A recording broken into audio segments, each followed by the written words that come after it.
If you are coming to the UK this 2020 for your postgraduate studies, cheers to you.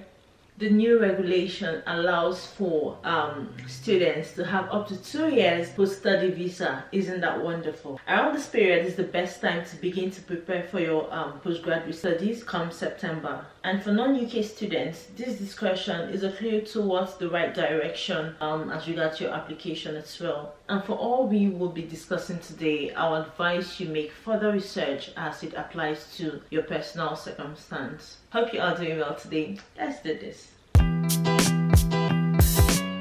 In 2017, I paused my MSc studies to have my child because I was pregnant then, and I was able to finish up my coursework and I had my dissertation left, so I applied for the deferral, I got it, and I went ahead to have my baby. But come this 2020, I'll be completing my education. I'll be getting back to my MSc program to get it finished up and get my certificate. My school is the University of Hertfordshire, where I am studying international tourism and hospitality management. Very interesting, because in my first degree I did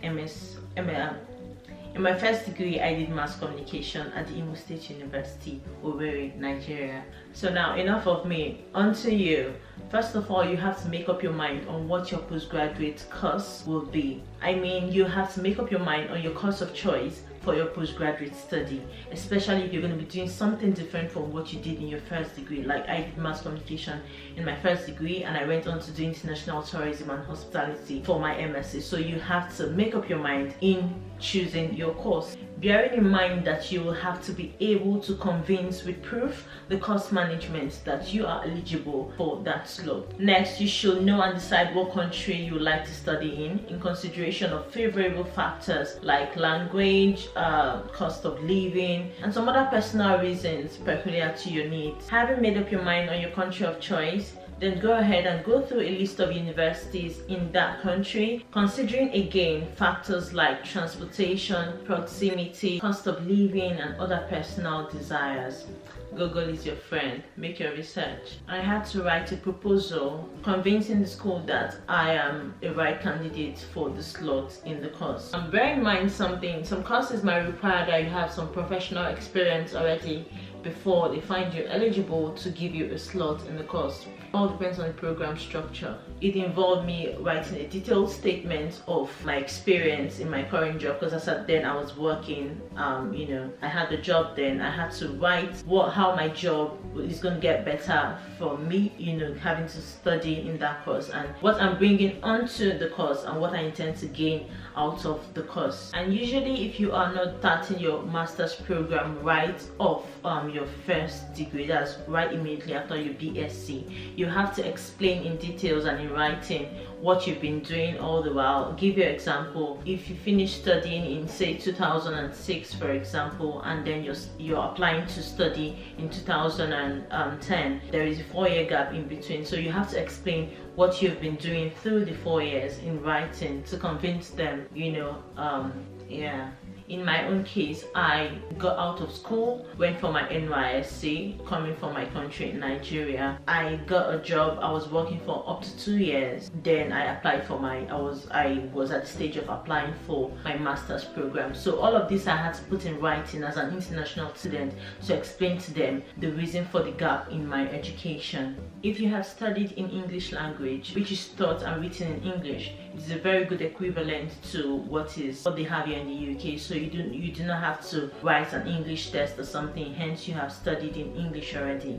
Different courses have different grade preference, but in general, if you have at least a second class lower division, which is equivalent to a UK undergraduate study, then you're good. You will need a CV, an O-level result, 2 reference letters, one from your employer and one from either of your lecturers. In my own time, I got one from my supervisor at work and one from my project supervisor in school. You'll need your degree certificate, you'll need your academic transcript, you will need an international passport and a personal statement, which I spoke about earlier, convincing the school why you are the right candidate for the course, why you should be given a slot to study your chosen course. Once you have all of these required documents, you can go onto the school website and put in your application. There is this form that drops down for you to fill in your details. Once you have put in all of your details, and then you send it to the school goes through it, and if they are satisfied, they'll send you feedback as to what the next steps are. But usually in general, whether you're schooling in the UK, Canada, or wherever it is, because management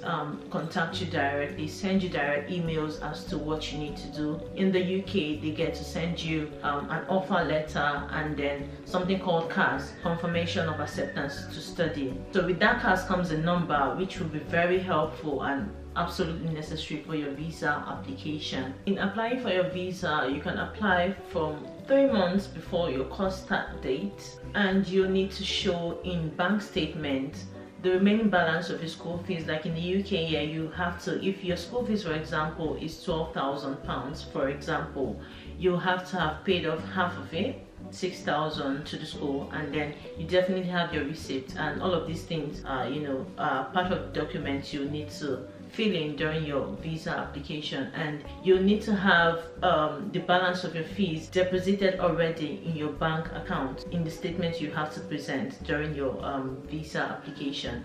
And then there's something called the cost of living. If you, like during my own time when I did my application, I was to live in London, so plus my school, the University of Hertfordshire, is very close to London. Is the amount the Home Office expects, calculates for you, estimated amount of money expected for you to live through the entire study period. So you need to have all of that money in your account, right? I know it's a lot, you have to have it in your account as statements. So the amount of the cost of living, check with your school where your school location is, to know the amount you're going to be charged. Then the remaining balance of your school fees and some little money as pocket money or stuff like that. Not totally necessary, but it's always good, so you're advised to put in good huge amount of money in your account so it doesn't look like you're going to run broke or you're not able to take care of your needs as a student. Then you have to pay already for the NHS surcharge. It doesn't stay in your account, you have to make the payment up front. The NHS health surcharge lets you get the NHS number in case you fall sick while you're studying. You're able to go to the hospital and get free basic medical health care. As an international student, your school fees is going to be higher than the home students, obviously, and the amount you have to pay as your fees will depend on the cost of study and your school, as some schools are more expensive than others and some courses are more expensive to run than others. On an average, fees range from about £12,000 to about £30,000 here in the UK. In conclusion, I'm going to advise you for further assistance to attend seminars towards this purpose, where you can meet country agencies and school agencies as well, who are going to offer you tailored advice and support to meet your peculiar preferences. And I hope you found this video somewhat helpful. It could be helpful to you, a friend, friend, your brother, sister, relative that might need this video. Feel free to share, don't be afraid. Share, like, comment, and please subscribe to my channel. And if you have other questions, other things I haven't touched that you'd like me to talk about, leave them in the comment section below. I likely might make another video about it or just reply you directly, but most importantly, I think I'd like to make another video around this thing. So give me your questions, drop them in the comment section, and I'll see you in my next video. Bye bye.